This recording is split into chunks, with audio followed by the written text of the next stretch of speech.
ইসলামের পঞ্চম স্তম্ভ জাকাত। সামর্থ্যবান প্রতিটি মুসলিম নারী ও পুরুষের ওপর জাকাত ফরজ বা বাধ্যতামূলক করা হয়েছে। সাধারণত সোনা, রূপা, টাকা পয়সা বা মালিকানাধীন পণ্যের ওপর জাকাত দেয়ার বিধান রয়েছে। তবে বিশ্বের প্রথম কোনো দেশ হিসেবে ডিজিটাল মুদ্রা ক্রিপ্টোকারেন্সিকে জাকাতের আওতাভুক্ত করেছে দক্ষিণ পূর্ব এশিয়ার মুসলিম সংখ্যাগরিষ্ঠ দেশ মালয়েশিয়া। এক প্রতিবেদনে এই খবর জানিয়েছে নিউ স্ট্রেইট টাইমস।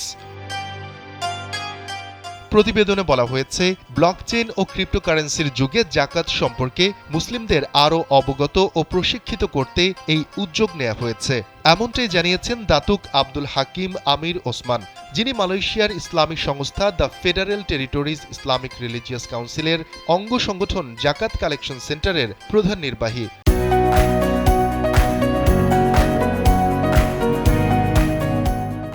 মঙ্গলবার রাজধানী কুয়ালালামপুরে এক সংবাদ সম্মেলনে এই তথ্য জানান তিনি। সংবাদ সম্মেলনে দাতুক আব্দুল হাকিম জানান, মালয়েশিয়ায় ক্রিপ্টোকারেন্সি একটি বিকাশমান খাত। বর্তমানে দেশটির মোট বিনিয়োগকারীর ৫৪.২% এই খাতের অধীনে। এই বিনিয়োগকারীদের অধিকাংশেরই বয়স ১৮ থেকে ৩৪ বছরের মধ্যে।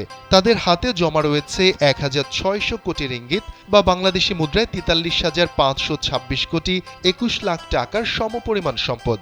এ কারণে সরকার মনে করছে এই ক্রিপ্টো খাত জাকাতের একটি নতুন উৎস হতে পারে, বিশেষ করে তরুণ প্রজন্মের জন্য।